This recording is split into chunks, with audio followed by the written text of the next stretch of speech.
And now, our feature presentation. The best in the world is right here, right now. Whether you like it or don't like it, pal, learn to love it. Ladies and gentlemen, welcome. All right, listen up. Now it's our time to step forward. It's time to bring the NWA back into the spotlight.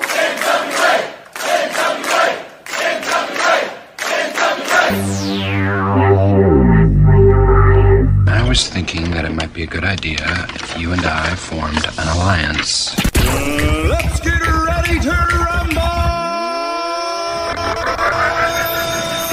Attention, everyone.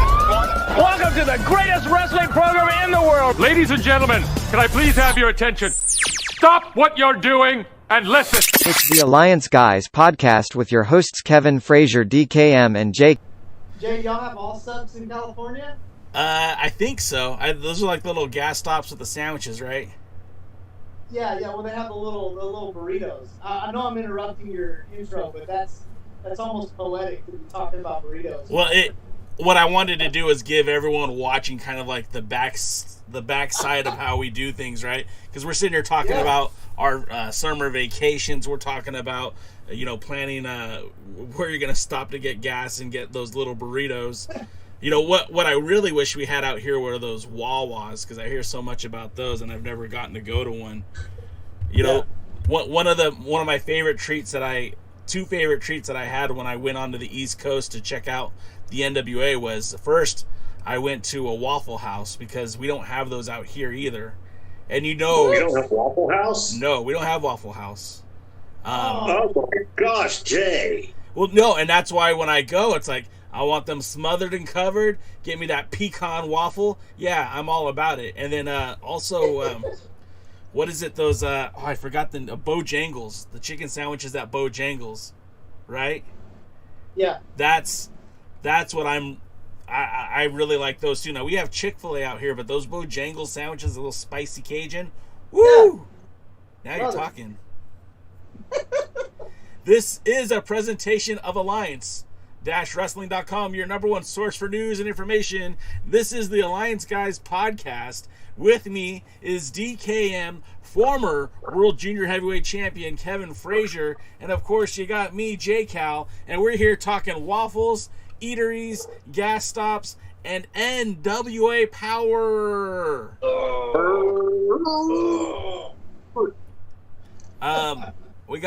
We got a full house. I see there's Jimmy in the LB, Lamb is here, Stan's in the house, Dave Scooby's here.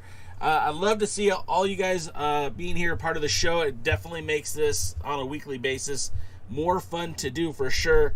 And if you like this show, make sure you share it with your friends. Let them know, hey, these guys are talking about the NWA. They're talking about pro wrestling. And if that's something you're into, then you should definitely check us out. Now, we're here to review, recap, talk about NWA Power episode number 25.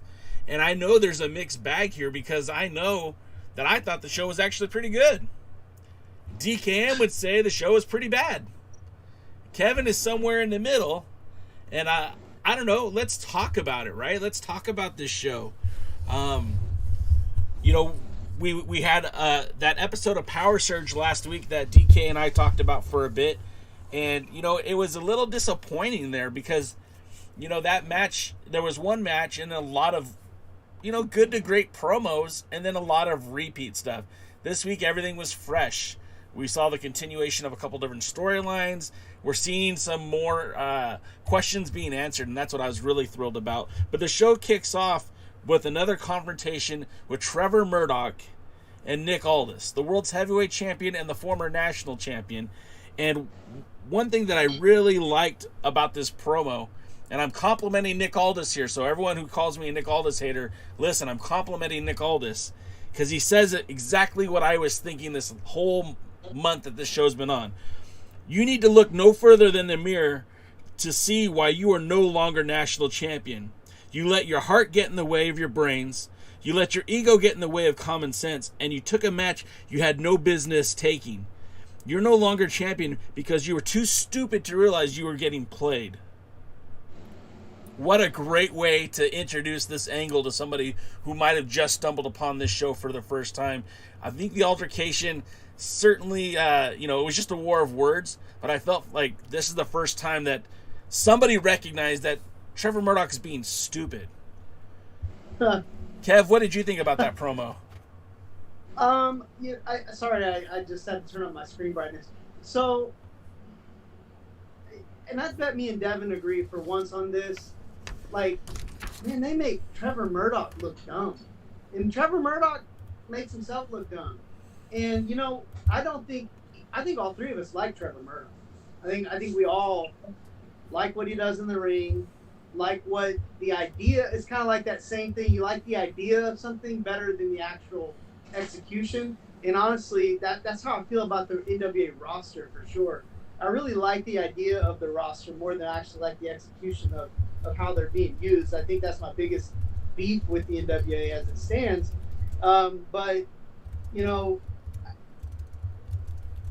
Nick Aldis really does remind me of Ric Flair in the way that you try to put him out there to be the heel, and he just gets over on the guy he's going out there with. And Ric Flair used to do that all the time, especially now that I go back and watch Ric Flair's promos. Adam Pearce did the same thing. It's a good company to be in.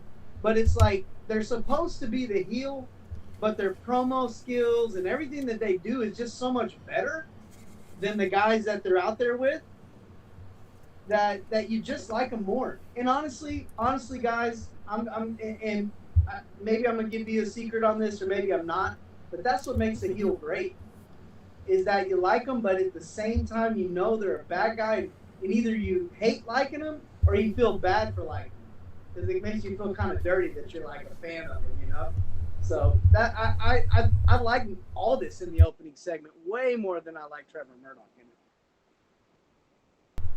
What were your thoughts, DK? Look, I make no secret of my adoration for Aldis as champion. I was the one who said a year plus ago that, as far as I was concerned, he could hold the title for 2 or 3 years. Because I thought, he had that ability and that skill and stuff like that. He's a good tweener. He's plays the face heel role. He's not really... He's the cunning heel. I only had 2 problems with this segment. First, I am very tired of promos being interrupted, even called out or, whatever. Let Murdoch talk. Let Aldis come out later and talk. You don't need nothing special when it happens every show. Oh, I want the dog. Send the dog. Anyway, nothing special. You wanted to interrupt the promo. Or yeah. Okay. Nothing special when you do it every show, and interrupting the promos is a 2 to 3 time event on NWA shows. So, let's do separate promos. And then my next thing is what Jay was pointing out. Everything Aldis said was right. Everything he said about Murdoch was right. So how am I supposed to be mad at him for telling the truth? How am I supposed to be mad at him for saying the exact things that we've said? Here when reviewing the show. So it's like you're not getting sympathy for your baby face. Yeah. And you kind of make Trevor Murdoch look a little bit whiny. I mean, it again, though, I have to say that as a wrestler, though, as someone who has some control, and I don't like that word because that's not the best word, because in a way you don't have control because you're on their show and they're paying you, but you do have some input on how you're viewed and how you're seen, and you can make some recommendations or say, why don't we do it this way, and that's kind of how I feel about this. I just wonder, and again, I think Jay makes a great point when he says, hey, it's all filmed on one day. So it's real easy, like now, for us to go and go, oh, man, well, they should have done this. They should have done that. Well, at the time, they didn't have our reactions or the masses to react in between each one. And just for the record, I do give them a little leeway on that. So, but I think we all agree. But I think we all agree that Murdoch's got to do a better job when he comes out there, because they don't look like those promos are scripted. They look like they're going out there and saying what they want to say. So if that's the case, you've got to be smart about the things you say. And I think that's something that Nick Aldis, again, giving him credit, he has a way of going out there with a somewhat of an impromptu promo, but with a plan and making himself look better than everybody else while still being the heel, which is why we don't consider anybody a good contender for him. Why he doesn't have a top contender, because no one can really step up right now. The only one stepping up is Pope. You know, you gotta. Wrestling's about connecting. If you go, you know, I'm not an AEW fan, but AEW knows how to connect to their fans. Now, whether they can draw in more fans or not, it's an open debate, but they know how to connect to the people who watch the show. Right. And right now, NWA is just a little bit off to me. I mean, they're not quite connecting. But, you know, hey, this is just an interview segment. It's the opening, so where do we go from here? Right. Dave, what was your take on the opening promo? I don't know if you gave much. No, I mean, I did more of a review. You nailed a few of my thoughts. Number one, it's not special if we keep seeing it week in and week out. That's my whole sentiment about Nick Aldis, the 10 pounds of gold, the world's heavyweight champion. I feel like he's used too much on the program. And I'm not saying that I don't want him to defend the title. I'm just saying that he doesn't need to be the narrator of the show.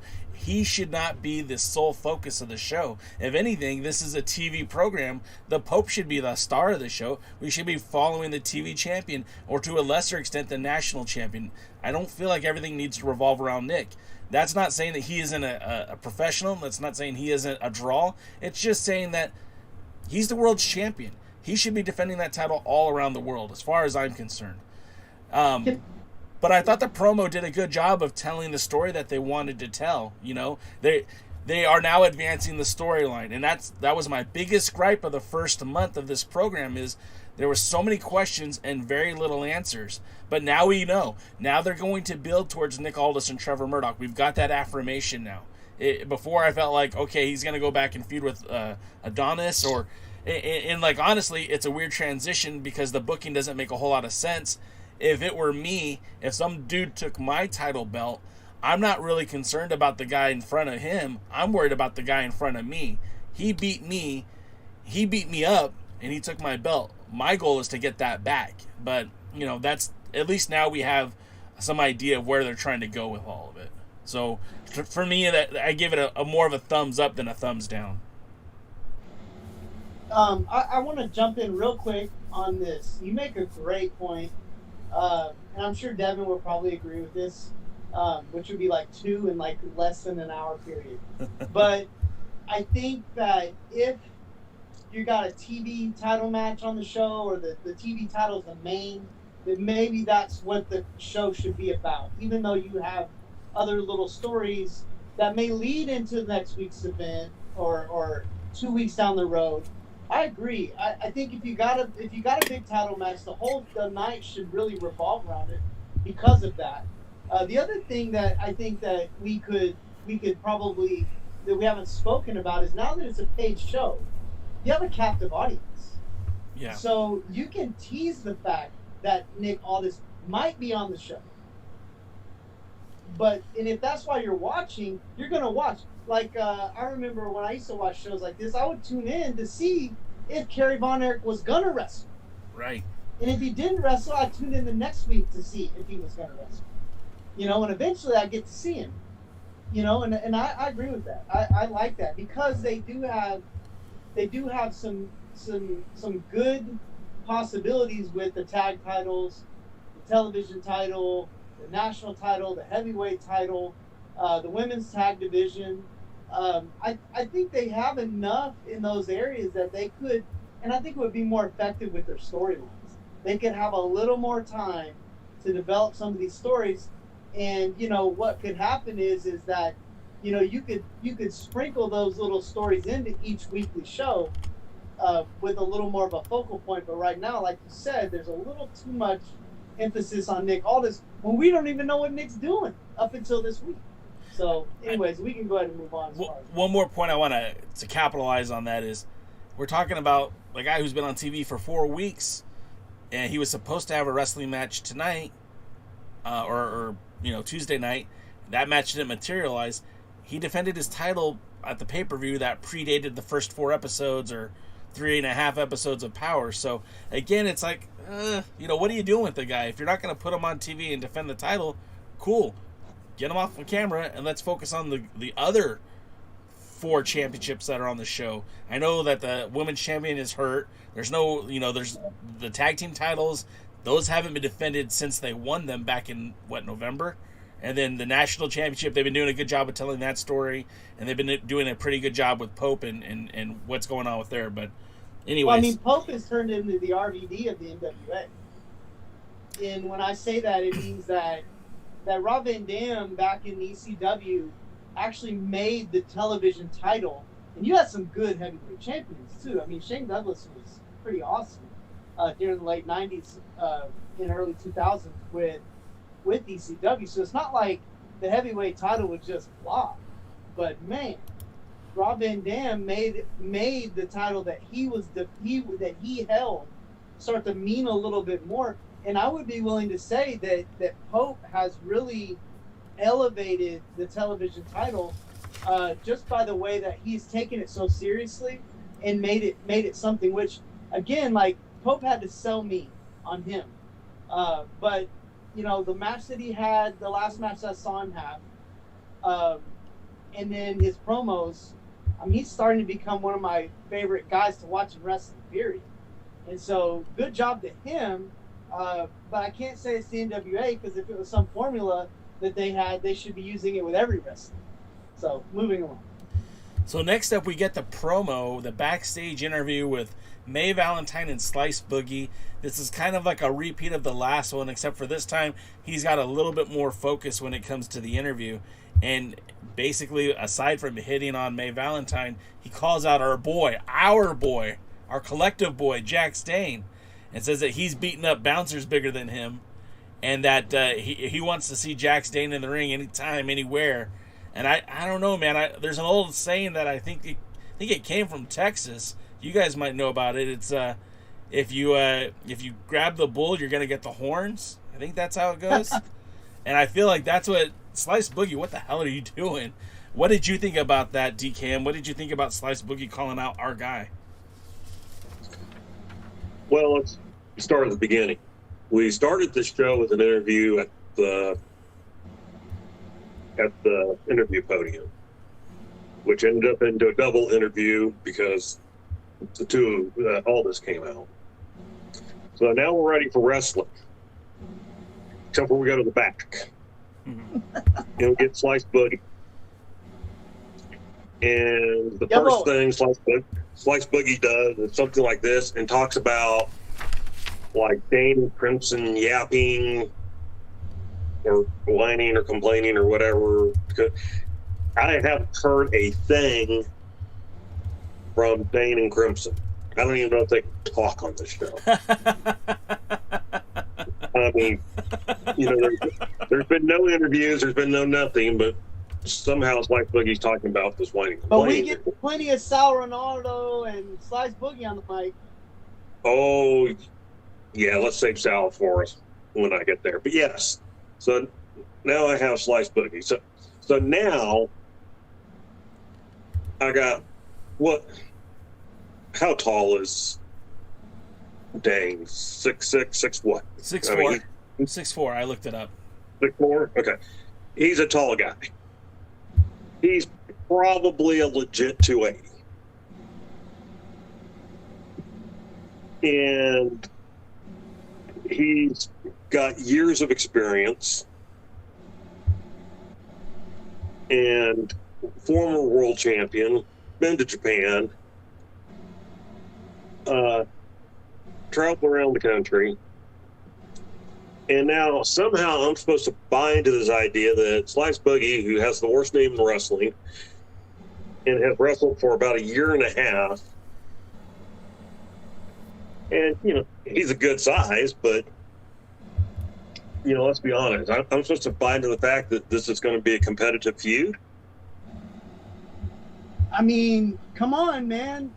We've seen the NWA do some really dumb stuff in terms of putting their really good draw, top-notch talent and putting them under. We saw Crimson get pinned last week by these guys. And, you know... Or week before last, I'm sorry. I mean, it's not that I don't believe they wouldn't be foolish enough to make it a competitive thing. But again, one of the things we talked about is believability. You know, back in the day, Billy Kidman, who, you know, was 5'10" and probably weighed 160 pounds at best. All the smarks want to see Billy Kidman take on Hulk Hogan. And so they finally did the match. And even Hulk Hogan, with no knees, still close to 300 pounds, still, I mean, 3 times the size of Kidman, you know, just looking at him. And so he beat Billy Kidman up, and all these same smarks are going, they should have put Kidman over. What? No. I'm never going to believe that Kidman can beat Hogan if I'm looking at this. If I'm a casual person walking through, I'm never going to believe this. I don't care that Hogan was old. I don't care that Hogan had no knees. As you know, one of my favorite lines, if Hogan had tripped and fell on him, Kidman wouldn't have been able to kick out of a pin. That's simple. And so now this isn't quite the same disparity as far as size is concerned. But no, I just don't believe it's going to be competitive. Slice Boogie has done nothing to show me in the times I've seen him in the ring that he's going to be competitive. I mean, Kevin, am I crazy in thinking that? No, you're right, Devin. Like, what you're saying is right, and it makes sense. But to me, I don't trust this booking staff anymore. I don't trust them. I don't either. No, I don't trust them. And you know, I mean, obviously, Jax and I are friends, and I don't trust them with my friends. You know, at this point, I don't. I say my number one complaint with it is the decision making. This is their decision making. I don't trust it. And when I see Slice Boogie call out Jax Dane, I cringe, because I'm like, oh God, you know what? They're gonna find a way to do something stupid and put this guy over Jax Dane, because they're pushing this guy to the moon. But you know, that's. I wanted to bring up a couple things real quick because there was some funny stuff going on in the chat. But one point, the first thing, there's a question of whether I thought Slice Boogie could score May Valentine. Not in a million years, buddy. Not in a million years. Okay. Secondly, Lam Son Bu made probably a better point than any of us probably would have made tonight. He said that it's kind of sad because last year the women's title was the main title, and now the TV title, the world's title, is not even the main attraction. I feel like we could have a whole show on that, because this is 2 seasons in a row that the world title has been upstaged by another title, and it's not because Aldis isn't good. It's that they don't really put the right people with it. You put Eli Drake against Nick Aldis in season 1, and you run that thing the whole time, it's the biggest thing going. I mean, I don't know. Thunder Rosa was on fire, but at least gives it a run for its money. And right now, it almost feels cartoonish and hokey the stories that they're giving the world's title. And what it is that Nick Aldis doesn't even take his competition seriously. He even says it in the promo. Oh, well, I'm up here and everybody's here. You know, and the truth, and that is actually the truth. It'd be one thing if, you know, he really did have a guy that was right there, that they were pushing that way, and he's saying that to kind of undercut it. But do we think that Trevor Murdoch is... I don't think anybody does. And if he wins the title, it's almost a bad thing. I'm not saying he's a bad challenger, but I mean, at this point, he hasn't established himself as a legitimately solid babyface. Given all this happened, he's been upstaged by the television title, which is the match everybody probably would rather see. So I thought that was a great point. You know, that was something I wanted to throw out there because I thought that was one of the best points I had heard made, is that this world title has been upstaged. Now, we're going on 2 seasons in a row. What do you guys think of that? Well, I mean, that's an excellent point. I mean, I was there when Thunder Rosa made her debut at the Georgia Public Broadcasting Studios, and she instantly grabbed the eyeballs of every single person in that audience, both in the studio and when it was aired on television. And her following was so just monumental based on those few interactions, and it blew up. So yeah, absolutely. And now we're seeing it again with the Pope, you know, who in the first 3 seasons, the last 3 seasons, or whatever you want to call it, the Pope was just a promo guy. He was there looking for his horseman. That was his famous words, looking for my horseman. I still say that. And it was almost forgettable. The way that they were wasting him in that role, the same way they wasted Eddie Kingston in a similar role, the same way they wasted Eli Drake for 3 seasons. And I feel like, they're putting the Pope, I think, where he's at now, he's going to get some leverage, just like the way Thunder Rosa did. And he's going to really put, I think, the NWA on notice. I think it's going to be really good. So I'm looking forward to it. Guys, I need to step away for just a second, but you go ahead and I'll be right back. Excuse me, just for a second. Way to go. We get abandoned by our leader. Well, I'll tell my thoughts on this then. Since Jay obviously has something more important to do. Real, okay? This is like reality TV. Well, anyway, just going off the basic thought, there is, yeah, it's correct. There are titles that are overshadowing the world title, and I think you got to look at some of the reasons why. One of the reasons with Thunder Rosa, much to my surprise, is she had 2 very exciting matches with Allison Kay. And I didn't know much about Allison Kay, and Allison Kay hadn't really impressed me up until that time, but those matches with Rosa were just awesome. And then Rosa was out, and she was doing things. She was defending the title, even during the COVID era. You know, she had her own promotion going. Oh, look, somebody's back now. And, Rosa was doing all the right things. Rosa was out there. Rosa was public. Rosa was, even when she wasn't wrestling, she was still there, you know. And when you look at the Pope, now as a wrestler, he's had some good matches, even if they've been short. His match with Latimer was, maybe the show stealer. His one with Rosser was good. He's put on some good matches. And then he is so authentic in his promos, and we'll talk about the best part of the show coming up a little bit later.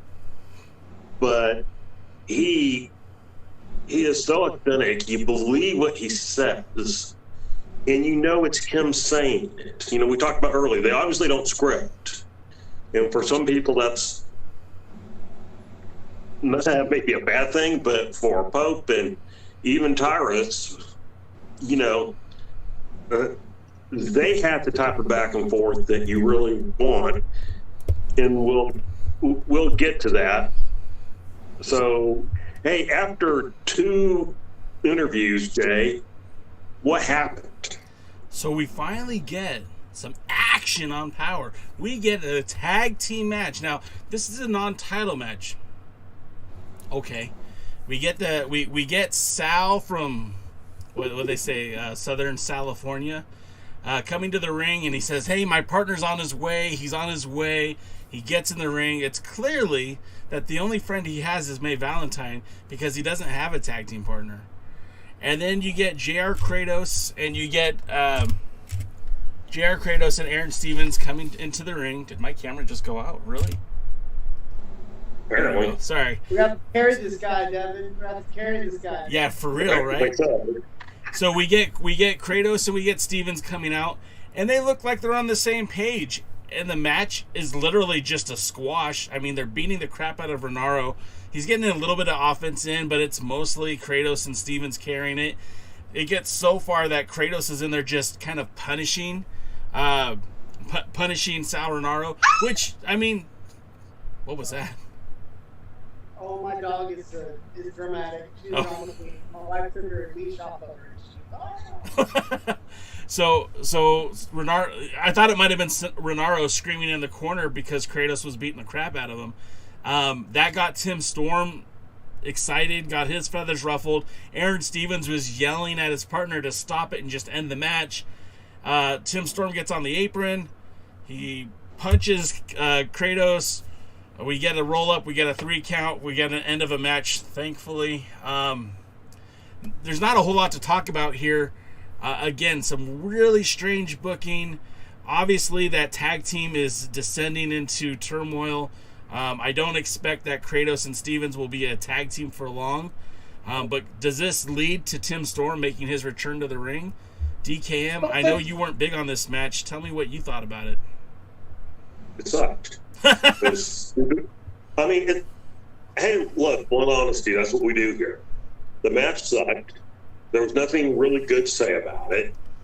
To me, Sal's the heel and Kratos and Stevens are the faces, because if I were in that situation, I'd be wanting to beat up Sal too. And okay, there was a small altercation that goes in, but explain to me how the guy that's been beat up the entire match can barely stand. I don't care what the other interaction was, but now all of a sudden he's able to hold Kratos down for a pin on Raw. Explain that one to me, Lucy. And hey, do you remember that moment when Barry Windham and Lex Luger beat Arn Anderson, Tully Blanchard for the World Tag Team titles? And then 2 weeks later, they defended the titles against Anderson and Blanchard again. And involved in one of the most shocking turns in wrestling. Barry Windham abandoned his partner because he felt like he had been abandoned by Luger during the match, and J.J. Dalton was there, aggravating, pushed him on, everything. And so, that's a story. That's an angle. That's something that makes you go, what the deep? Those are something. And you remember when Scott Steiner turned on Rick Steiner, and we were all like, damn well about time. You've only been building this up for the last, 6 weeks, 2 months, 3 years, I don't remember. And so it was like about time. And that's kind of the way this got me going with Stevens and Kratos. Oh, great. You put the tag team titles on a throw-together team because you haven't run a year. Both your tag team champions are now no longer with the company. So you got to put them on somebody. So you throw a tag team together, you put them on them, and then your first story with them is they don't get along. Man. Can I throw something on that? I know you want to finish, And I know Kevin wants... Well, I think I am finished. I don't think I have anything else to say other than that. I mean, it was... Well, I guess, let me say the one thing about Tim Storm. So then they, Storm gets involved and they announce them as the tag team and the winner. Why? Does that mean every time someone comes in and, when Kamille came in and interfered last week and distracted or whatever, does that mean Kamille was part of the winning team on that? What the hell, people? Okay, I'm done. Jay, throw on whatever you want. It's just to that point that you said, they had this tag team, they were thrown together, and, the first thing they do is put them into this, okay, let's take the belts off of them. And there's so many different directions they could have went. I mean, we know now that they had Odinson and Paro right there, that they literally could have won the tag titles on the first episode of Power, and it could have been like, oh crap, anything could happen on Power. They changed the belts the first chance they got, and then now we could have been focusing on a Kratos Stevens feud, which would have been an interesting storyline. Instead of we still have this tag team that's in limbo. Or, I mean, they could have put them on the War Kings and done something, again, that would have made sense, it would have been interesting. But instead, we get this feud, and I get that they want to help, Renaro's a company dude, he's been with them since day one, so it's good to see him on TV, but not in this capacity. This just doesn't make sense. I'm sorry, Kevin, I'm taking on your time. What were your thoughts? Well, it's funny. Devin was talking as he was cutting his promo. He said something, and I'm thinking, wait. So we're gonna take the belts off of Kratos and Stevens and put it on Renaro and Tim Storm. Is that what we're gonna do? No. Playoffs? You know about playoffs? Like, what?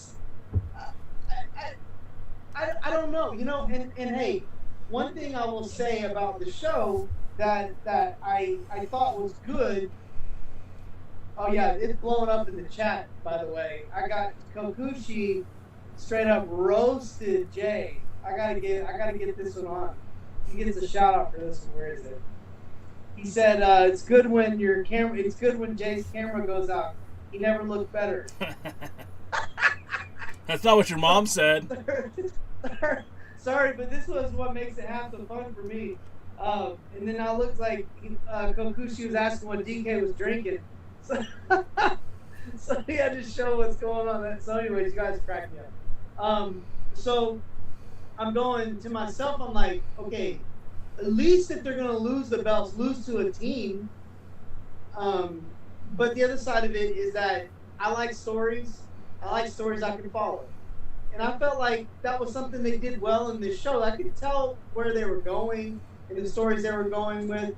I agree with Devin. It shouldn't be so obvious sometimes. I felt like they tried to make the Stevens Kratos thing too obvious. As for in other stories, they don't make it obvious enough. But at this point, are we halfway through now of the show? I mean, we're a ways in, and we have zero work rate. And for those, again, just tuning in, don't know what I mean by that. And those that know, just bear with me, but not everybody knows that term. Work rate is how good the wrestling match was. The actual wrestling action in the ring. It does exist. And we've had zero, like nothing. And we finally have a match, and the work rate is awful. It's awful because you have two giant guys beating up one guy, and the match goes on way too long. Because that should have taken 2 minutes for those two guys to obliterate Sal. And Tim coming in and doing what he did, I get it. But it's like, are you going to put the belts on Tim and Renaro? And just to tell you what I think they were thinking with announcing Tim Storm the winner, is now I think maybe the assumption was that Tim Storm was Sal's partner all along. Yeah. They could have said that. Made it a little easier, but I think that's what they were implying. It still doesn't make it good.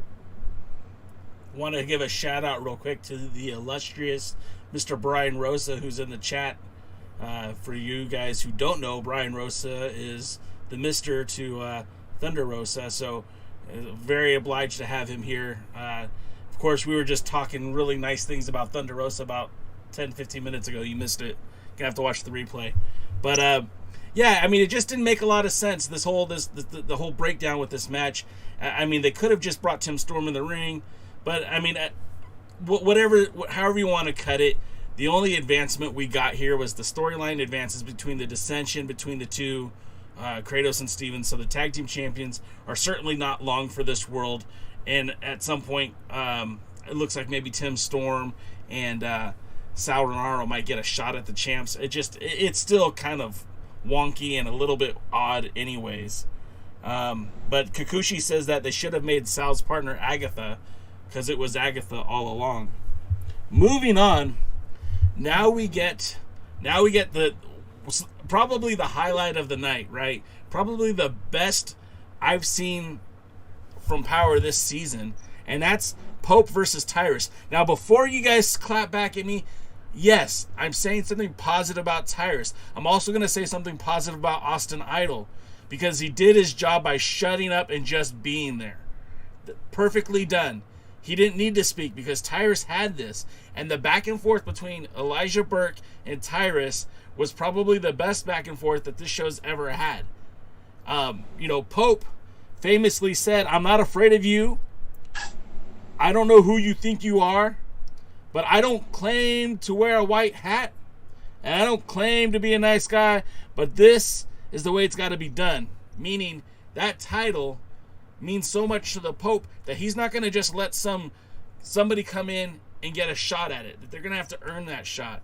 And even if it's the same triple threat match that we saw a few weeks ago with Fred Rosser, lazy booking, at least Tyrus had to do something to get this title match. Now, I know we'll get into the match in a minute, but the promo I think we need to spend a little bit of time on, just because it was fire. It was so good. Kevin, I know you love good promos. Tell me what you thought about this one. It's like we endured the bad to get to the good in many ways. I mean, there's just really not enough good things I can say about the way that this promo was conducted, and I don't think I can't trust it and say it was the booking. I can't trust that. I have to say it was these guys, and honestly, they're doing what they do best. And again, this is not a knock on Elijah Burke, Pope's wrestling skills. I've already said, especially this season, he's had the best work rate, hands down. He's the only guy that has shown any kind of forethought or innovation. I say guy because I feel like the women's match that we're going to talk about later and some of the matches earlier on the shows were really good. But I'm saying he's one of the few guys that I've seen that shows like some innovation in his matches. But the guy is promo gold. And, he could have easily said, and this is what we would call dressing. It's a wrestling term, like where you just sprinkle a little bit of sauce on it. And I like that. Yeah, and so instead of just saying, "Hey, you gotta fight, you gotta go through the ranks to be champion. You can't just call out a title shot." Instead of saying it like that, he said what you said, Jay. I mean that is when you're in the zone like that, stuff like that just happens. And it's because of repetition, it's because of practice, it's because of foresight, and of course because of talent. Now, Tyrus, he's a talker. And I think he's good on a microphone. I mean, the guy, that's how he makes his living now more than he does in the ring, is on a microphone. So you could tell that when he went out there. And what did these guys do? They told a story, and they told an interesting story. And they foreshadowed, they built it up, they let you know what they were doing, but they didn't just give it right to you. I felt like this was everything that wrestling is supposed to be, whether it's a match or a promo. They had dressing on it. It was sauced up. They didn't just give you the generic stuff.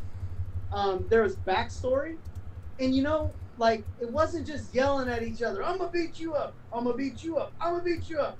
No, it was like it was like you could tell there were little side jabs going on, and it was very eloquent. It was very well done. I agree that Austin Idol probably, if he would have interjected too much, would have thrown the whole thing off. But in many ways, it was the second best part of the show for me. Hey, I loved it. It was exactly what it needed to be. And everybody played their role perfectly. Idol kept his mouth quiet. Tyrus wasn't the loud one. He was the quiet one, the big confident guy. He said what he had to say. And he talked a lot, and I wanted to hear what he said. And, I mean, that's very important. I wanted to hear what he said. He talked more than Pope talked. But when Pope talked, energy that he has that just got you so excited, but it also makes sense. You know, you can go back and look at some interviews over the years. Go look at any interview that Jimmy Valiant gave, whether he was Hampson, Jimmy Valiant, Boogie Woogie Man, Jimmy Valiant. I have no idea what he's saying in most of them. But he was an excited, upbeat person. And, you know, you just kind of went with it. And Pope's got that, but he makes sense. What he says makes sense. You understand it. Kevin put it perfectly. This was a chess match. I mean, a real chess match. They were moving the pieces. You were paying attention. And let me tell you who else did an excellent job that you guys haven't brought up yet. But, you know, bald guy announcer. Kyle. Yep. Kyle? I knew his name, but I like to call him bald guy announcer. But, you know, Tyrus was leaning on him, put his hand on his little bald head, and, you know, it reminds me of the old joke. And you put your hand on somebody's head and go, what is it? It's a brain eater. What's it doing? Starving? Anyway. That got me. I liked it. So, anyway, you know, he never said anything, but he had the facials. He looked the way a person would look when somebody like Tyrus is holding on to your neck, or Pope. And, you know, like when Pope was saying some things, you can tell Tyrus getting a little bit irritated, and he starts going down because Tyrus is pressing down. It's like, I don't want to be crushed. You know, I think finally they let him leave or you know, get readjusted. But it didn't distract from what was going on. You noticed it, but it didn't distract. Speaking of distractions, do we have a celebrity on camera? Yeah, this is my. You guys have seen Claire before. Hi. Hi, Claire.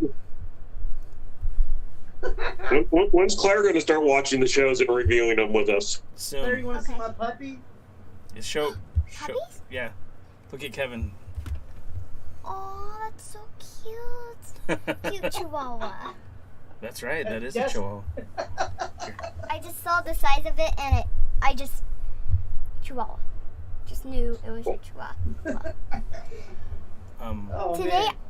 Today I'm gonna make my junk robot. Okay. Nice. We'll show them the junk robot next week.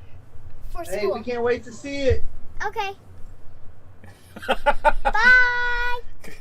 Kikuchi, that was too funny. He knows why. I'm sorry. Finish your point. Oh, my point was that. Who knows what my point was? But yeah, it was good. They all played the role perfectly. As Kevin said, it was probably the second best segment in the match. I mean, in the match. In the show. It's a real shame that we had to go through everything we went through before this to get a. You know what it reminded me of, DK? It reminded me of watching like an old WCW Power episode, WCW Thunder, when you were like, knew Rey Mysterio was going to wrestle La Parka, and you like suffer through some of the awful crap they would roll out there. Like a disco interview? Finally get to that one match. This is kind of the part, like the next couple parts we're going to talk about, is kind of how I felt about this show. It was like, I said, endure some of the other stuff, because there were a couple of points of the show that I really thought were strong. So, carry on. Well, I mean, that basically wraps up my thoughts. You know, it was great, but it's sad that was our first great thing. That, you know, that was the first thing that I don't know how this the fourth episode. I want to say thanks to James for picking up one of these dope Alliance hats. James, you're awesome, man. Thank you so much. I really appreciate that. Wear it with good health. I heard a cha-ching. Yeah, if you saw it on the screen, you'd see the hat. It showed up on the screen anytime someone makes a purchase. It'll guys, give us. We appreciate all the support. Y'all have no idea how much effort and work Jay puts into this that me and Devin don't, and he spends a lot of money, puts a lot of time, and so anything that you buy from the store is going straight to him for all the stuff that he's doing. So keep buying the stuff, keep supporting the show, because Jay's the guy making it all happen. Thanks. All right, Jay, tell us about how much you love the three-way.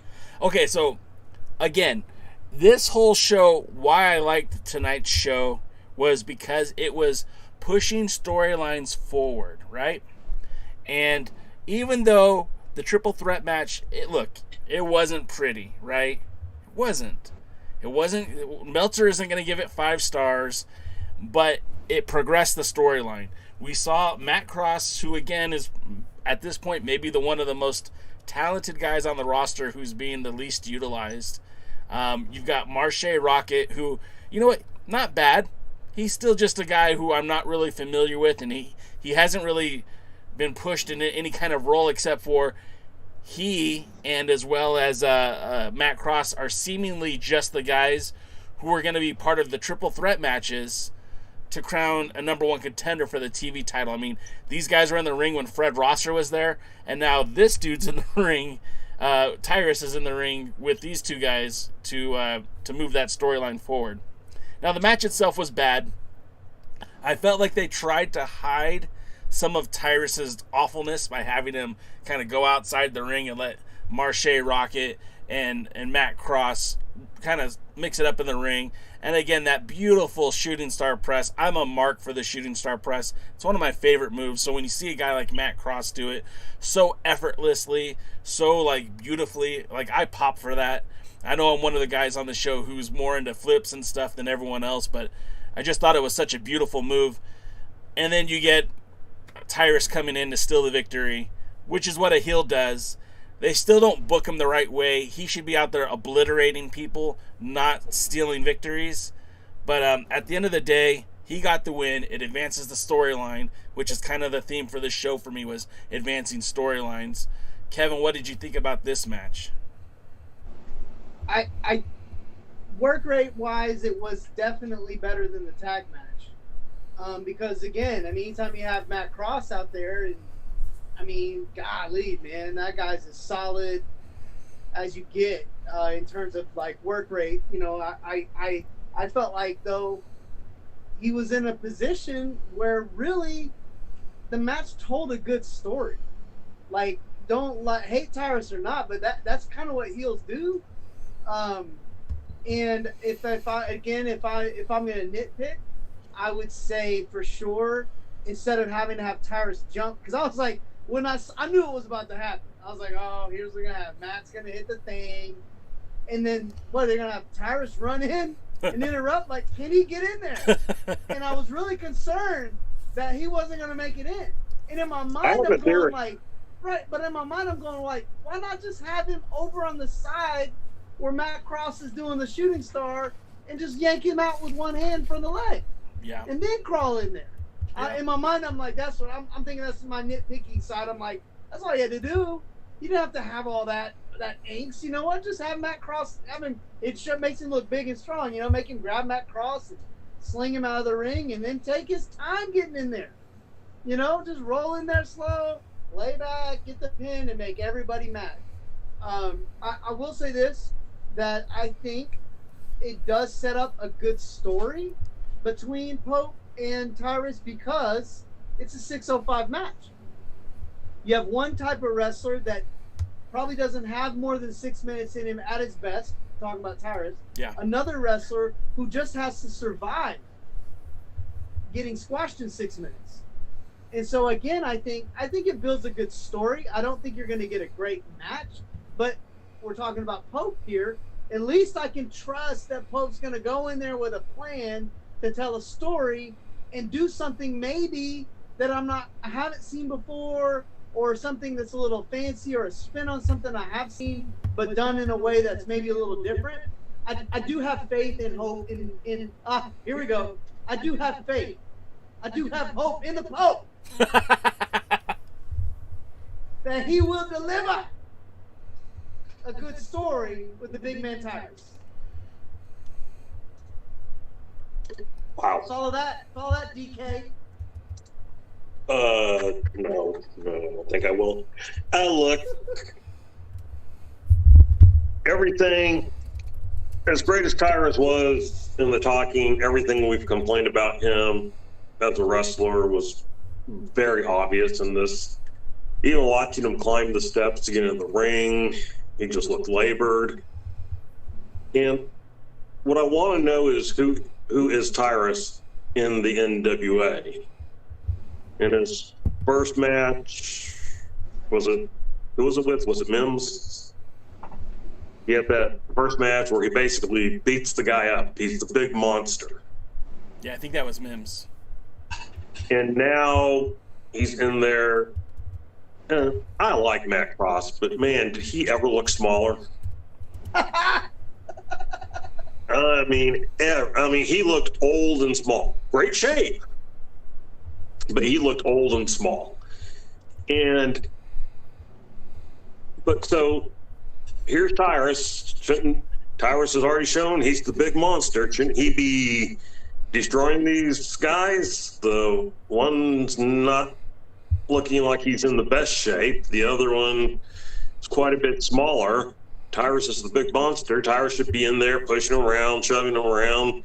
They should be getting a little bit of offense in if they work together. Instead, they knocked him down a few times, which watching Tyrus get back up was scary. There was one time I wasn't sure he was going to make it, honestly. I mean, you could just see him take a deep breath to stand. And then, you know, he's not looking like a monster. So he ends up out of the ring where he's there with Austin Idol, who's holding him, probably keeping him up. And, you know, so right away there's the thing. We've already figured out he's going to be outside. And he's going to wait for the two guys in the ring to, you know, put on some kind of entertainment. And then he'll steal the victory at the end. So now I already know what's going to happen. And I did wonder, since they were working in the one corner, I go, how is he going to get there in time? The guy's slower than, you know. But if you notice the way they have the camera cut, I have a theory that when they moved to that camera angle to watch him in the corner, that Tyrus actually got back into the ring and was there in the corner and was just off camera waiting for the cue. Because there is no way that he made it up there and then threw that. It was a nice looking elbow. Nice looking elbow. I can't disagree with you, Devin. I think you might be right on that one. So, and, you know, he steals the match, and so now they've talked. So now, or worse, next week, Devin, they blew it and had to cut in there. One of those two. And, you know, look, am I excited about Tyrus versus Pope? Only because I get to see Pope. And but I will tell you something that I do like, other than how they've done it. I do like the concept, and Jay may remember. Jaden were here; he would probably remember. Who? But Jaden, he's the guy we used to know. Oh yeah. I can't remember what he looks like, but I know we used to know him. Anyway, he's the one that got dumped by Dr. C for that new booker or matchmaker or whatever. Anyway, what I was saying was I've had this idea before, and I like this concept, and I hope that you continue this. But I like the idea of 1 week having a couple of guys wrestle for the right to meet the television champion, and then that match being the next week. I knew you were going to love that, Devin. I knew and it. I was watching it. I'm like, oh, Devin's going to love this. They're telling his story right here. And this is, I mean, I feel like these should really be the main events of the show. This is where you would put your main event, your focus, your TV champion, because he's the TV champion. So he's the one that, is going to be the focus of the show. I want some of that. And I feel they're doing that part right. Yeah. I don't like the three ways. No. But that concept I liked. So I mean, do you guys like that concept of, this week we have the people who are going to wrestle to face the champion next week? Look, I think that's a sound strategy. I think it's smart booking. So of course the NWA isn't going to do that consistently. They haven't proven a track record for that. I mean, look, I really did like how they had that story. Okay, so you had three guys and they all wrestled, and the winner of that got an opportunity to face Elijah Burke, the TV champion. That to me makes so much sense. And then they did it this week. Again, makes so much sense. But I don't have a lot of faith right now that that's something they're going to continuously do. Now, hopefully I'm wrong, right? Like, I don't mind being wrong. Well, hopefully they'll drop it as a three-way and get other people other than, Rocket Man and Cross. Well, the next match will be Rocket Man and Cross by themselves because they've done it already twice. Why not do it just one-on-one? Are we ready to move on, or we still got more to talk about? Oh, I'm ready. Okay, so next up we get the May Valentine back in her backstage segment with Latimer and Adonis. One of the funny things is Adonis says, how many times do I have to beat this guy for him to know that he lost? And May goes, well, you only beat him once. That made me laugh way harder than it should, because she's right. He did only win once. In fact, I mean, if it comes down to it, they're 1-1. They're tied. And he goes, well, that doesn't matter. And basically says that they wanted Latimer and Adonis are kind of hedging their bets, looking at those tag team titles. And, for Aldis to keep continuously say that Adonis isn't a part of Strictly Business, he sure is trying to make himself at home, saying that they're taking care of Strictly Business and that he and Latimer are Strictly Business. I just kind of felt like he's trying really, really hard to say that he's in the group when Aldis has made it perfectly clear he's not in the group. What did you guys think of this little promo? Well, I want to jump in real quick, if you don't mind. So this brings me back, because I didn't get to chime in too much on the episode last week, because I was out. But I want to kind of segue a little bit into this. So we whatever May Valentine's role is on the show, I feel like they kind of make her out to be kind of maybe like I don't want to use this and offend anybody, but maybe like an airhead, maybe kind of like, head in the cloud. I get like a Missy Hyatt vibe, you know what I mean? Okay, well, so, but what I found funny was she made Kamille look like a complete idiot in her segment with Kamille. Like, she made Kamille look like I came away from that saying Kamille needs to never get on the mic again if she doesn't want to kill her character, because I mean, I felt like May Valentine made her look dumb. And I felt like, here we go again. That sign out there making somebody look kind of like an idiot. Honestly, over the last couple of shows, it's gave me a little bit of respect for her character on the show, because you can tell she's paying attention, she's listening to what's being said, and she's thinking before she speaks, which I think a lot of the characters on this show, sans maybe Pope, Tyrus, a couple of other, Nick Aldis, maybe you should think, maybe she needs to do some promo coaching for Trevor Murdoch, because, you know, she's thinking about what she's saying before she says it. As far as the promo segment goes, I was waiting for this to get my shot in on Kamille, because, again, I'm going to have a lot of good things to say about her here in a little bit, but I feel like either you need to work with her on her promo skills or keep her off the mic, period. And then secondly, I felt like this promo didn't really add a whole lot to the show, much as I love Latimer. Yeah, and it didn't. It was kind of like, hey, let's just throw this out here. But I mean, I guess they had to fill up some time considering what happened in the main event. DK, did you have anything you want to add to that? Just to respond to a couple of things Kevin said.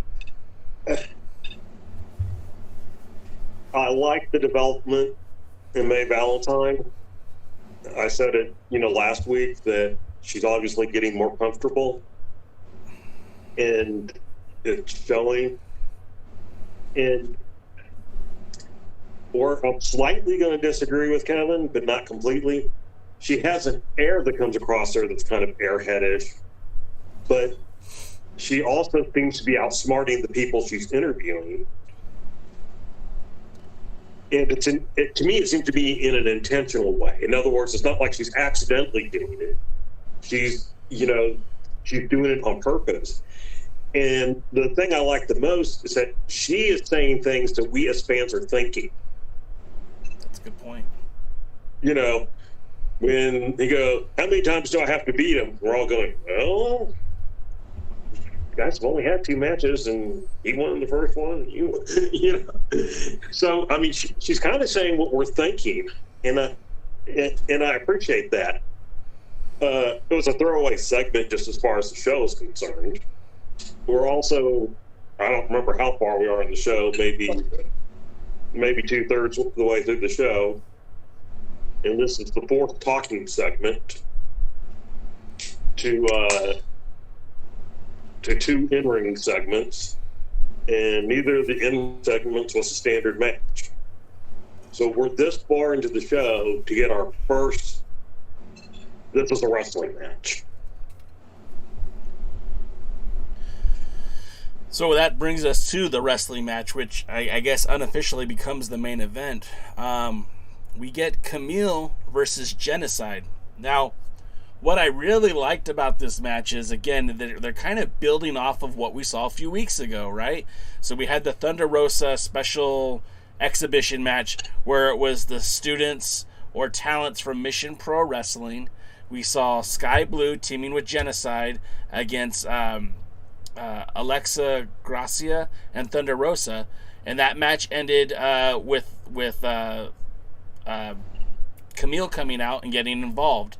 And when that happened, Jennacide stood up to Kamille, and that's the first time we've seen another female who could match height, size, and intimidation with Kamille. I mean, she's a brick house. We know that. She's a larger-than-life superstar, but she finally met someone who literally was the same height, literally about the same build. I mean, let's be honest, Camille's bigger, she's stronger, but the fact of the matter is that this Jennacide, who this is only the second time we've seen in the NWA, we know she's been around Mission Pro Wrestling, she's had dark matches with AEW, but this is the first time we've seen her toe-to-toe in an NWA ring in a singles match, and I thought it was pretty good.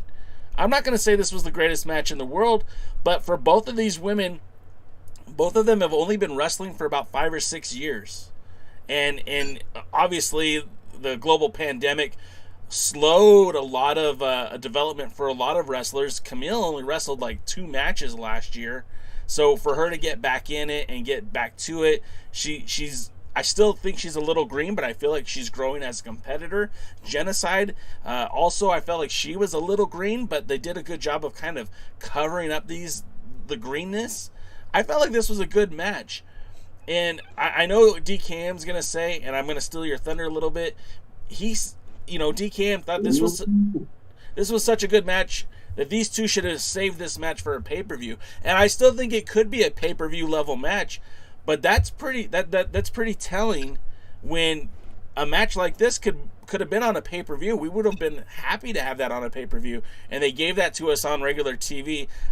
Again, I think my only drawback from this is that match would have been better had both women had more opportunity to kind of grow into this match. I know they're still pushing Thunder Rosa and Kamille down the road, but I think at this point, those two storylines need to deviate in order to grow more of the women's wrestling. DKM, I'm sorry I stole your thunder, but go ahead and tell us what you thought about this one. No. Okay. No. Honestly, you're right. I mean, you basically stole my thunder. I thought it was a good match. I thought it was, obviously, it was the best match on the show. Not that there was much competition, but it was probably one of the better matches they've had since they've come back. And, came across as highly competitive. And it's also a great example of where I feel there's failings in modern day wrestling about pushing things too quickly. And, Kevin has talked in the past, we have a slight disagreement over this. He likes the more competitive matches on the shows, which for like a main event, I agree it should be a very competitive match. But I think this is something where if you'd had Kamille come out one week, Jennacide come out the next week, and kind of keep this rotation going where they're basically squashing people in the 90 seconds. Thunder Rosa has plenty of trainees and stuff like that bring up however many you need for the taping, and just let these girls go through and dominate. Because now what you have is you have two people who look strong and they have their interactions, and they face off without talking. Maybe they as you get closer to a pay-per-view, they get into a shoving match. And then, when you're hitting to the go-home episodes of the pay-per-view, that's when you get like some physical altercations and going. And then you have the pay-per-view match, because now we're really excited. We've seen these two women crush everybody else. We've seen them get into something. Now we want to watch them, wrestle.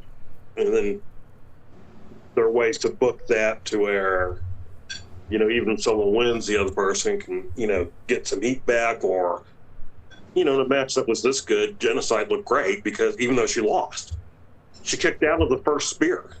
Now we know why Kamille's spearing everybody twice. And so, but she kicked out of the first one. That wasn't expected, that was a little bit of a surprise. And so, I mean, I enjoyed the match, don't get me wrong. I was glad to see it. I was glad to see an actual wrestling match on, a wrestling show. But, that was very nice. Got 50 minutes and we got to see one. And it was good. Kevin talked work rate. Obviously, this was, a pretty decent work rate match. Let's do some, Kevin's talking about stopping and doing some thinking in the interviews. Let's stop and do some thinking to the booking. I mean, you build these girls right, ladies right, and, take my money, please. I mean, Kevin, do you have thoughts on the match and the booking and possible pay-per-views and all that? Well, we could have, first off, we could have spent a big majority. I could have spent the majority of the show on the promo, the three-way, in this match. In terms of these were to me the three major positives of the night. Was this like the best women's wrestling match I've ever seen? No. But was it good? It was good. I mean, it was a good match. And you know what? It was crazy that though it did have its like points that you could nitpick, they did tell a story in the match. Like the match had a story. They sold. It was a good match. I mean, it was a match. And that I think, and again, in today's wrestling world, you have to have more of that on your shows if you want to be competitive. You do. I understand that. I know there's a discrepancy between what we want and what is necessary for, in my mind, survival.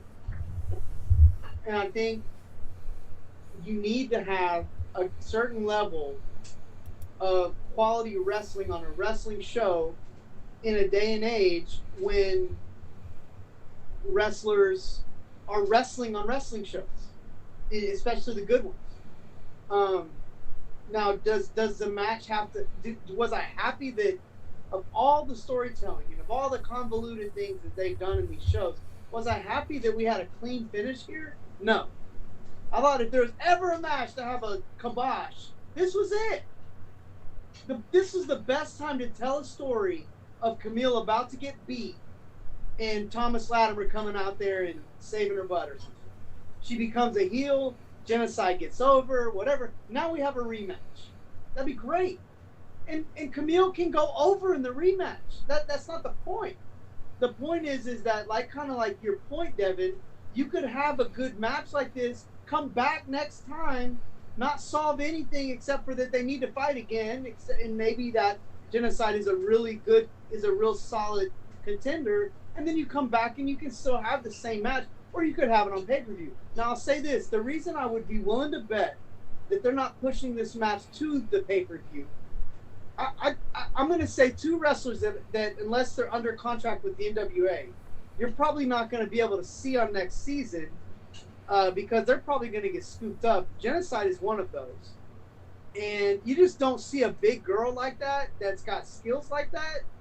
I mean, she's a little bit raw, but she's kind of a unicorn. You just don't see that very often.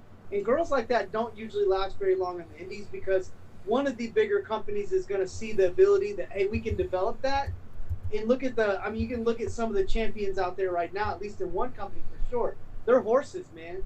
They're big these are big, strong, athletic females, and Jennacide fits that mold, so she's in the right time, I think, for her to be who she is. You may not have her available for pay-per-view, man. You got to get what you can in these television tapings out of these wrestlers because you're paying them probably good money to be there. That's probably, but that doesn't mean, Devin, to agree with you, though, that they couldn't have, we know there's going to be a couple more shows that they couldn't have done a little more with it and maybe had a big send-off on the last taping. Now, another big thing, we had a false finish. Like a real one. Where we thought something was going to happen, and it didn't happen. And they did it in the ring, I thought the false finish on the spear, I don't know whose idea it was the best idea that they've come up with in a long time in the ring. Because it shocked me. I was like, whoa, all right. Yeah. Because in my mind, I'd have liked to see the same thing had they not done it both times of the show. I think it'd have been funny if Tyrus would have went to pin and the guy would have kicked out. But either or, just because to me it makes it a little more unpredictable. And you were to your point earlier, Devin, that look, man, if I know it, I want it to be foreshadowed too, but I also don't want it to be like I'm in kindergarten. There's a balance between the two. Anyway, so I was happy with the match. on a scale of 1 to 5 work rate, I mean, it's still probably like a 3, but it was still the best match of the night. And for those two, I'm impressed with what I see from Kamille in the ring at this point, and obviously in the work that she puts into herself outside. She has a great outfit. She's in great shape. She takes care of herself. And in the ring, she looks like an athlete. She looks strong. Yeah, she's green. There's rough around the edges. Maybe promos need a lot more work because she needs a character. Her promo skills don't match her character. Jennacide, on the other hand, you're looking at a raw talent that is probably not going to last very long in the independent scene the way things are right now. Well, now my question I want to pose to both of you and the folks in the stream chat as well is, do you think they could still do that even with the loss? Do you think they could still build that match up? And if they have time, do you think they could still build that up to be a pay-per-view match? And would you be interested if they did the things that DKM said in terms of putting on a one-upmanship over the next few weeks of television where they keep building up to maybe another match? I mean, could it still happen? I'm going to jump in real quick. I think they could, but the climax, it would be very anticlimactic. I think at this point, you're looking at something where Jennacide has to have a major victory elsewhere over somebody like legitimate, not squash matches. Because you didn't beat nobody. She had to beat like Thunder Rosa or Melina or somebody like and have a monumental victory to be able to say, I deserve a shot at the number one contender again. Camille's the number one contender. Right. So you don't just get to fight the number one contender. You don't get mindless of what Sauronaro is doing. But you shouldn't just be able to just go right in and just, hey, I'm going to fight you. So I think if they did that, they'd need to build her again. I think, like Devin said, they kind of missed that. But I don't think they knew what they had either. I don't think they realized that this was going to be as successful as it was. Maybe I'm wrong. But if they did, they'd have done a lot more backstage work with Jennacide, like they have done with the Chris Adonises, the Trevor Murdoch, some of their other people. They do a lot more backstage work with them, Sauronaro even. I don't think they saw this coming. I think they kind of fell into this one. I would agree with that assessment. I think they were just gonna, hey, let's give Kamille somebody that looks competitive and everything and do it. And I do wonder who produced the match, because whoever did it laid it out very well. As far as what Jay's question was, I think they could rebuild, but you can't have what I said, because with Jennacide, like Kevin said, since she lost, then she lost clean. Now she needs something to reestablish her again. She can't just be winning squash matches. Now, and I don't know who, because I don't see her beating Melina. I don't see her beating Thunder Rosa. And let's be honest, when you put Kamille in there, those are about the only 3 top talent females that they have. And so, it would be difficult. They would have to bring somebody in that, we know, maybe call a favor from Tony Khan, see if they could, get one of the mid-card AEW girls in or something like that. I heard Ivelisse is available. Yeah. No. Yeah. And I also hear she's a great big Thunder Rosa fan. So anyway.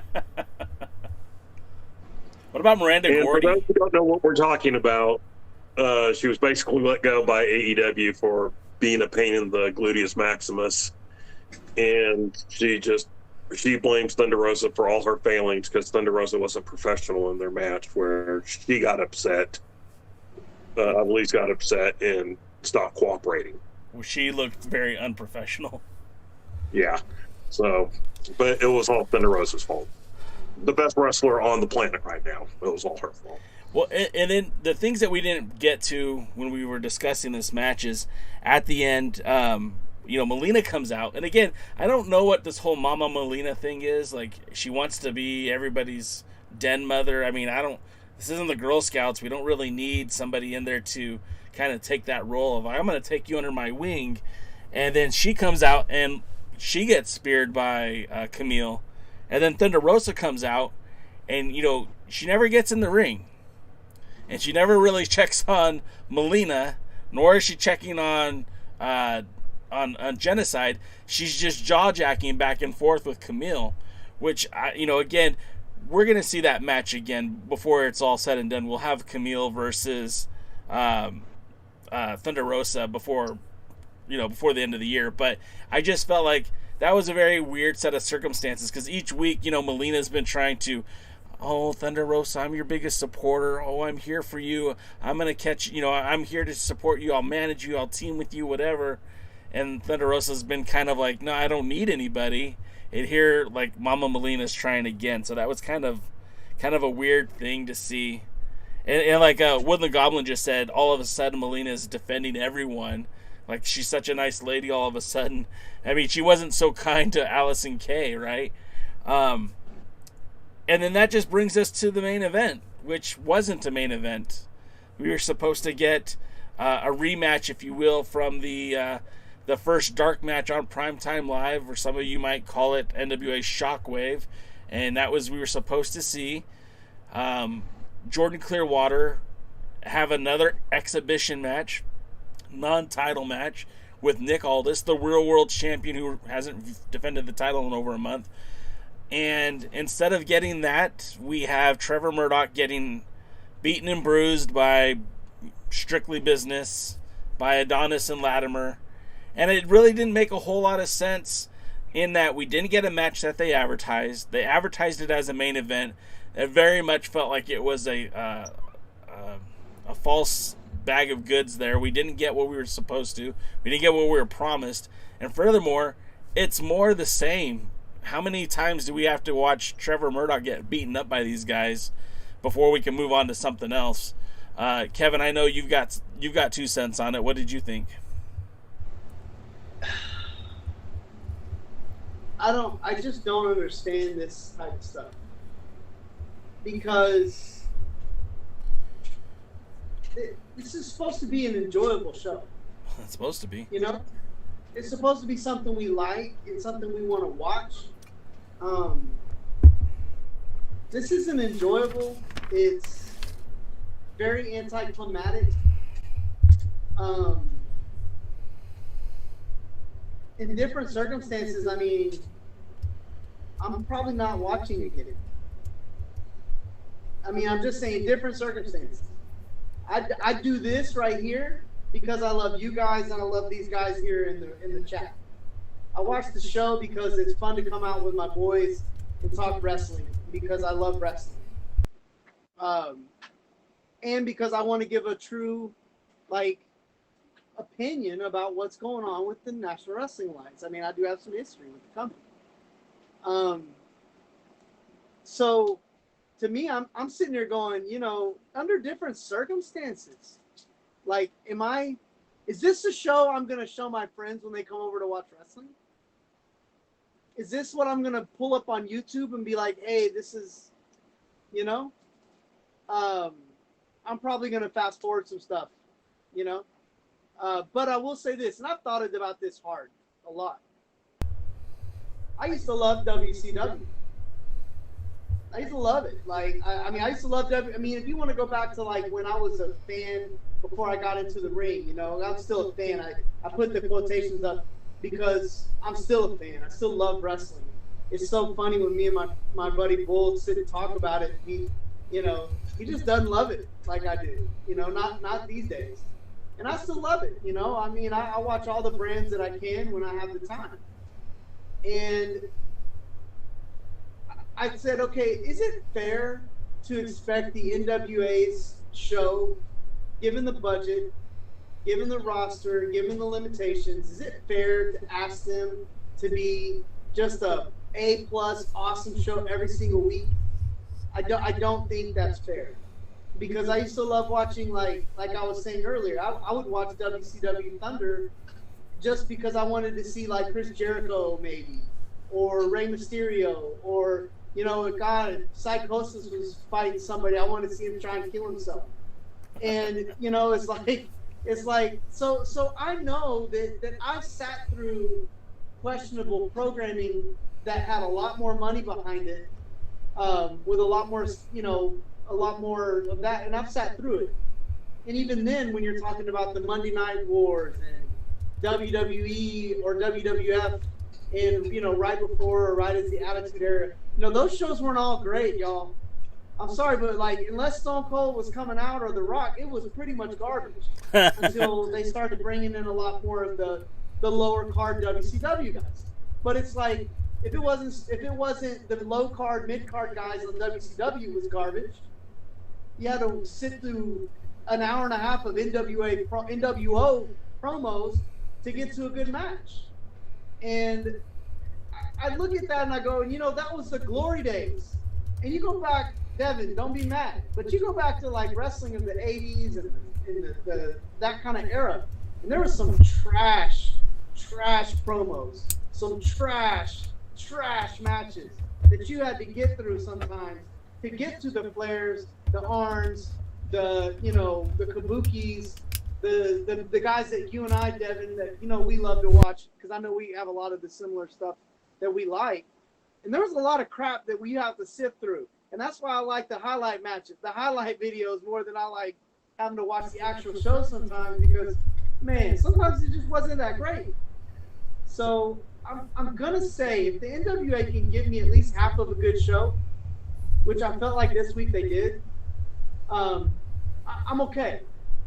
I'm not going to this wasn't a good main event, but this won't be the first time a wrestling company has botched a main event trying to do something like what they're doing. They just could have done better with it. But I would say as a whole, my for one, I got Tom Latimer, who I always like to see out. I thought Mae Valentine was funny. I felt like we've said, her character started to develop, which I didn't expect. Pope and Tyrus were probably one of the most entertaining segments in wrestling all week. The three-way match work rate was trash, but we got a shooting star press and a story that made sense for the finish. It could have, and we may have got a laughable TV cut clip that we all probably got a kick out of. And I felt like Jennacide and Kamille, you got two big girls that you really just don't get to see a lot of that in wrestling on any program. Then that's why I was appreciative of it. So, as a whole, the main event was stunk, but the NWA did make some progress on this show compared to that last one, which was awful 2 weeks ago. Really, the last two were pretty much awful. So I hope they keep going in this direction. That's where I'm going to leave it. There's a long-winded way to say that. DK, do you have some finishing points you'd like to put on this as we wrap things up? Well, once again, we've gone about twice as long as the show. It's Kokushi's fault. It is. Main event was just a joke. I did not like this episode. I liked, and I think the main disagreement between, me and you two is you two seem to have taken the three-way match as a positive, whereas I thought it sucked. And look, this reminded me of any episode of any of the bad wrestling that I watch out there. I mean, hey, you can find two segments out of on any wrestling show that in an hour they're probably pretty good. So it wasn't overly special to me. It was more bad than good. It's the booking.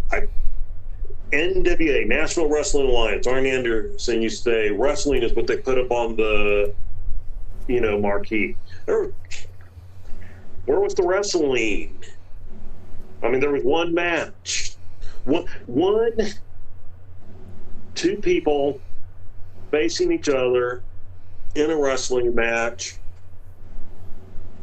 And the one that probably should not have had a clear-cut winner, as Kevin pointed out. And outside of that, the rest of the show was basically garbage when it came to the in-ring action. Way too many interviews, promos. The only good one was Tyrus. And, you know what, was it better than... I mean, I don't think count Surge because that wasn't a real show. So was it better than the one from 2 weeks ago? Yeah, but the one from 2 weeks ago was absolutely miserably horrible. So was it better than, you know, the first episode or the second episode? I can't really say it was better. It may have been on the same level. So I have had issues when people go, well, they're moving in the right direction. Well, no, they've kind of gone in a circle. That's what I mean. And yeah, that's a shot at Jay. And, you know, they're moving in a circle. They haven't really moved in any direction yet. And yes, I do cut them the slack of they've gotten no feedback on the shows, and so hopefully the next set of tapings will be better.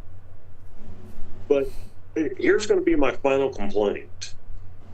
Are they going to have another pay-per-view? And if so, when? Because if I count my things right for the tapings, they should be out of shows at around the end of May, or possibly the start of June. Yeah, that's fine. They'll just do another Power Surge or more recaps. Exactly. Which, you know, why would I pay for those since I've already seen it all? And, you know, look, you know, at this point, if there's another pay-per-view, shouldn't we be setting it up?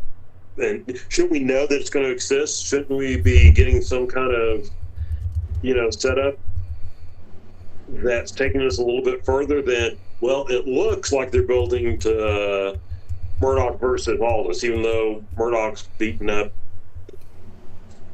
and getting beat up by Adonis and Latimer. And Adonis is the national champion. He's barely done nothing with the title since he's won it. And he seems to be more interested in being a tag team partner and tag team champion, which is nice that somebody wants to be the tag team champion. Tag team champions don't appear to want to be tag team champions. So Ronaldo wants to be a tag team champion, but he doesn't, you know, have a real partner except for, you know, it was probably Tim Storm all along. So why didn't he just wrestle? Man, they have a lot of talent. And I don't blame the talent for what I'm seeing. I do blame who's booking. And I don't know who's booking because everybody tells me something different, and same people tell me different things every time. So Billy Corgan wasn't there, so I'm going to blame it on whoever they claim the booker is, and I'm going to blame it on Nick Aldis because he's on the show so much and talks about how, you know, he's in control. So he's the dealer. And he's the dealer. He's the one that's in the board. He's the one making the matches. Remember, you know, oh, you know, if you want to face it, Donna's, you know, we need to make a deal. We need to work it. What the fuck? Sorry. Let's leave that. Leave that. Come on. I want wrestling. Yeah. I want one good squash match. I want one good, you know who's going to win match, and I want a couple of competitive matches. I want to focus on the TV title because it's a TV show, so to speak. And I want all this to be on about every other week and for his promos to be shorter. He's a good talker. I just don't want him taking up the first 10 minutes of the show because that's what it felt like. I don't know what the actual time was. So, I mean, hey, that's my wrap up for this week.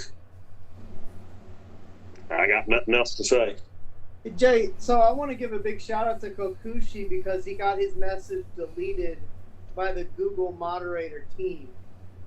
So, you know, breaking into the wrestling business during the Attitude Era, I guess I'm gonna go ahead and say good job, brother.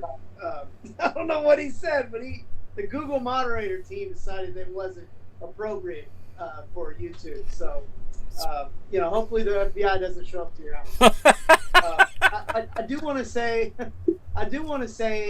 before you take us home, Jay, you know, the chat room tonight has been off the charts.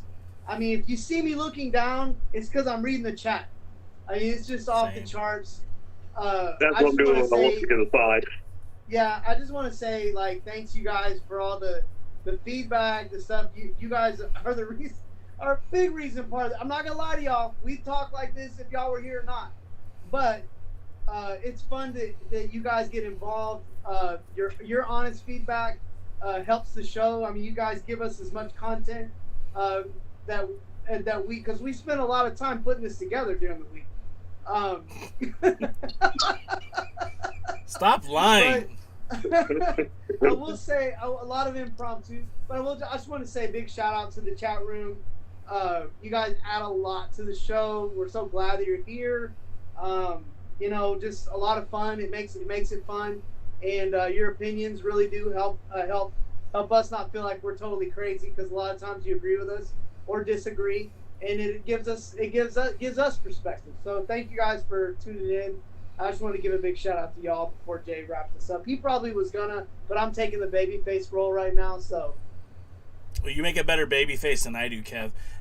First and foremost, again, thanks, guys. You always make the chat so much fun.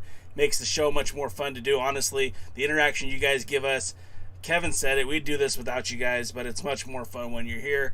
Also, when you join us on Tuesdays at 5 p.m. Eastern, 2 o'clock Pacific for the pre-party. Same thing, man. You guys bring that same energy, and I love it. It makes the show so much fun to do every week. Of course, if you like watching this podcast, you can also listen to it at the Alliance blog, and that's on Spotify, Apple, Amazon. Check us out there. Of course, you can follow us on all the socials at the Alliance blog. Again, we are NWA fans. That hashtag NWA fam that you hear is genuine. It's genuine.